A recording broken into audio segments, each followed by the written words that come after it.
Field marshal बनने के बाद जनरल मुनीर ने अब युद्ध की तैयारी तेज कर दी है। आज मुनीर ने पाकिस्तान के सारे कोर कमांडरों को बुलाया, पानी पर भारत को धमकी दी, कश्मीर से बहने वाली सारी 6 नदियों पर कंट्रोल कर लेने की गीदड़ भभकी भी दी।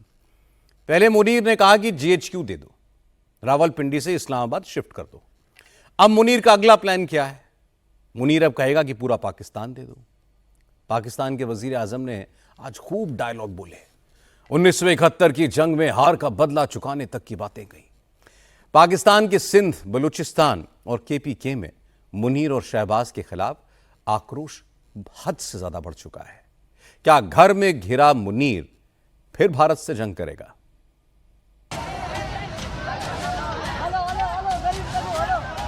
पाकिस्तान का सिंध सुलग रहा है, मुनीर का दाना पानी रोका जा रहा है।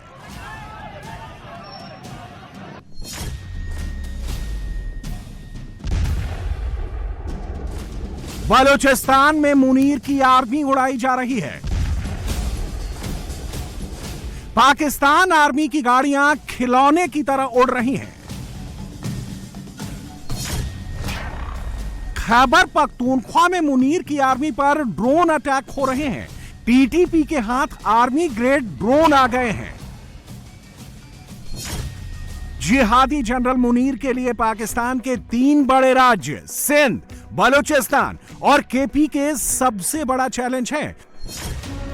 मुनीर के फील्ड मार्शल बनने के बाद पाकिस्तान के तीनों बड़े राज्यों में पाकिस्तान के खिलाफ विद्रोह की चिंगारी आग के शोलों में बदलने लगी है।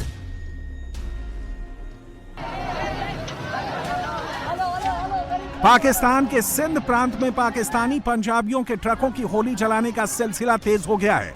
सिंध प्रांत से ट्रक अनाज लेकर लाहौर जा रहे थे। रास्ते में सिंध के लोगों ने ट्रकों को रोक लिया और बीच सड़क पर आग लगाना शुरू कर दिया।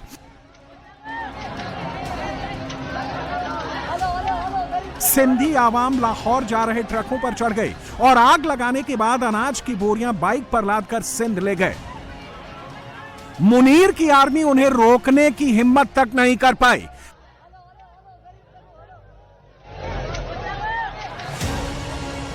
पाकिस्तान में सिंध और पंजाब वाले सिर्फ अनाज ही नहीं, पानी के लिए भी एक दूसरे के खून के प्यासे हैं। ये तस्वीरें सिंध प्रांत के गृह मंत्री के घर की हैं, जिसे सिंध वालों ने दिन दहाड़े आग लगा दी है। दरअसल सिंधु नदी का पानी पाकिस्तानी पंजाब तक ले जाने के लिए वहां की सरकार एक नहर प्रोजेक्ट पर काम कर रही है।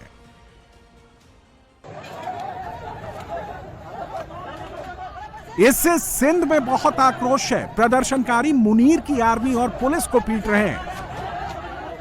ऐसे में सवाल उठता है, पाकिस्तान का जिहादी जनरल कितने दिन टिकेगा? मुनीर अपनी कुर्सी के लिए और क्या क्या करेगा? अब तो पाकिस्तान के मौलाना ही जिहादी जनरल के खिलाफ होते जा रहे हैं। मुनीर को जिस दिन फील्ड मार्शल बनाया गया, उस दिन को पाकिस्तान के इतिहास का ब्लैक डे बता रहे हैं। मई का ही महीना था और तारीख थी 12। एक डिक्टेटर ने कत्लेआम किया कराची के अंदर, सिर्फ अपनी हुकूमत को दबाव देने के लिए। तो उसूलन तो उस दिन को भी ब्लैक डे डिक्लेयर करना चाहिए था, क्योंकि अवाम तो उस दिन मरी थी। अवाम इस दिन भी मरी, वो मीडिया तो रिपोर्ट नहीं कर रहा, लेकिन अवाम तो मरी है। तो इस तरह अगर ब्लैक डेज हम गिनना शुरू करें तो पाकिस्तान की हिस्ट्री ब्लैक डेज के साथ भरी पड़ी है। क्या फील्ड मार्शल बनने के बाद आसिम मुनीर लगातार पाकिस्तानी एस्टेब्लिशमेंट पर अपनी पकड़ मजबूत कर रहा है? 5 स्टार मिलने के बाद मुनीर ने पहली बार कोर कमांडर की कॉन्फ्रेंस बुलाई। उसमें फिर जिहाद की और भारत विरोधी बातें की। अब सवाल उठता है कि मौलाना मुनीर के दिमाग में क्या चल रहा है? क्या मुनीर फिर पहलगाम जैसी साजिश रचेगा? क्या जिहादी जनरल भारत पर हमला करेगा? ये सवाल इसलिए उठ रहे हैं क्योंकि फील्ड मार्शल बनने के बाद पाकिस्तान में आसिम मुनीर की इमेज तेजी से बिगड़ रही है। भारत से वॉर शुरू होने से पहले 18 से 23 अप्रैल के बीच 60% पाकिस्तानी आवाम के बीच में मुनीर की निगेटिव छवि थी, 30% के बीच पॉजिटिव छवि थी, 10% लोग न्यूट्रल थे। सीज फायर के बाद 10 मई से 14 मई के बीच 45% पाकिस्तानी आवाम के बीच मुनीर की छवि पॉजिटिव हो चुकी है। हालांकि अब भी 40% पाकिस्तानी लोगों के बीच मुनीर की छवि नेगेटिव है। 15% आवाम की राय न्यूट्रल है। फील्ड मार्शल डिक्लेयर किए जाने के बाद पाकिस्तानी आवाम के बीच मुनीर की पॉपुलैरिटी में 50% की गिरावट आई है। अब सिर्फ 30% लोग मुनीर के बारे में पॉजिटिव राय रखते हैं। 20% लोग कोई बात ही नहीं करना चाहते हैं। जाहिर है युद्ध के फॉल्स नैरेटिव का बुखार धीरे धीरे पाकिस्तानी आवाम के सर से उतर रहा है और जिहादी जनरल की लोकप्रियता भी तेजी से गिर रही है। पाकिस्तान में मुनीर पर तेजी से चर्चा चल रही है कि उसे भारत के खिलाफ युद्ध के लिए फील्ड मार्शल नहीं मिला, बल्कि इमरान खान पर जुल्म ढाने के लिए शहबाज शरीफ की सरकार ने दिया है। डिक्टेटर साहब ने अपने आप को ही फील्ड मार्शल का ओहदा दे दिया है।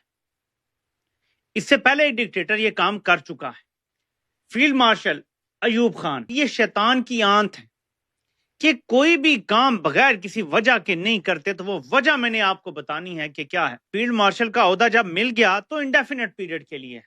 वैसे तो फील्ड मार्शल एक ऐसा आजादी ओहदा है, जैसे कोई बंदा एक बार सदर बन जाए तो उसको हमेशा सदर कह के पुकारा जाता है, तो ये रिटायर भी हो जाए तो फील्ड मार्शल ही कहलाते हैं। ठीक है, जनरल आसिम मुनीर इसलिए जीत गया कि उसकी इमरान खान से नफरत इन सबसे ज्यादा थी। ठीक है जी, और उस पर शक भी नहीं था कि इसकी तो वाकई एक नेचुरल नफरत है कि इसको ओहदे से हटाया था इमरान खान ने, तो ये वजह बनी उनके जीतने की।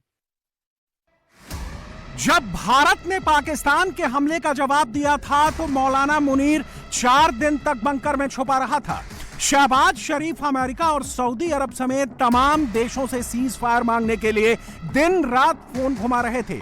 पाकिस्तान के 11 एयर स्पेस तबाह हो चुके थे, मगर शहबाज शरीफ अब भी झूठी कहानी सुनाकर अपना दिल बहला रहे हैं और मुनीर की फौज के जरिए सत्ता पर पकड़ बनाए रखने की कोशिश कर रहे हैं। मेरे बुजुर्गों, भाइयों, नौजवान साथी और बहनों, मैं आपको बला खौफ तरदीद बताना चाहता हूँ कि सिपहसालार की आवाज़ में एतमाद था, जोश था, जज्बा था, और मुझे उन्होंने कहा कि वज़ीर-ए-आज़म अब एक ऐसा ज़ोरदार थप्पड़ हिंदुस्तान के मुंह पर लगाया जाए कि वो क़यामत तक वो याद रखे कि पाकिस्तान